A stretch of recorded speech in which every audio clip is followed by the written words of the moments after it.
اور امام مالک کی گل ٹھیک ہے کہ مسلمانوں کی حکومت انہوں نے نبی نے ایک شخص گالاں کرا تو مسلمان جہاں انہوں کا مر جانا نہیں بہتر. کدی حکومت کر رہا ہے کہ وہ کافر اتنا دلیر ہو گیا.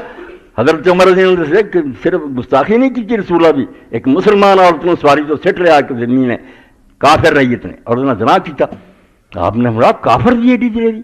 حالانکہ جناح جڑاؤ تو یہ نا کوڑے مارو یا سنسار کرو شاید نہیں کمارا فرمایا جی سزا قتل ہے، کوئی کوڑے کاڑے نہیں. یہ نہیں مسلمانوں کی بےزتی کہ حکومت ساری ہے. اللہ آتا تو ہم ساگرون یہاں رہنا نہ تو نیویں ہو کے رہنا. اور یہ جڑا ہمیشہ ہے سارے پروپیگنڈا نہیں کافر جڑے برابر دے حقوق افسوس ہے انہوں نے اکلوں کافر جوائی لگتا تا کی عزت ہے وہ خدا دا باغی ہے رسول دا باغی ہے.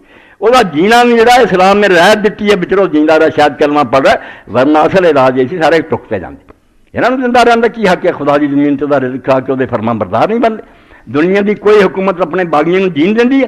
تھی جی خدا نو منتے ہوں سیکولر نہ ہوں اور سمجھے خدا اس جہان کا مالک ہے، یہ زمین وہی حکومت ہے اور وہ رسول جڑا واسرایا آپ کی طرفوں حاکم ہے اسے ملک کا وہی جڑا توہین کر رہا انہیں کی عزت آبرو ہونی چاہیے. مگر چونکہ ڈیری ہے نہ خدا یہاں کے نظر اس طرح انہیں سمجھ نہیں آتی کہ رسول بھی کی شان ہے. ورنہ حق یہی ہے کہ کوئی کافر نہیں دلیری کرے نا میں مسلمان عورت دیدہ دلستہ وہ بدکاری کرے یا کہ رسول اللہ کی گزارش زندہ رہنے کا کوئی حق نہیں. مسلمانوں کا کوئی کام کرو اور نبی علیہ السلام سے اپنی جاناں قربان کرو.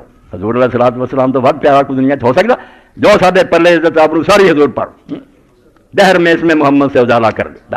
سارا تو مشن ہی ہم تو جیتے ہیں کہ دنیا میں تیرا نام رہے اور کوئی ساری زندگی کا مقصد نہیں. تو دین اسلام سے پائی ہر شے کا مقصد ہے کہ نبی علیہ السلام کا جھنڈا بلند ہوئے. یہ جڑی شاید نقصان پہنچاؤں ہے لعنت بھیجو اس گل سے کوئی شاید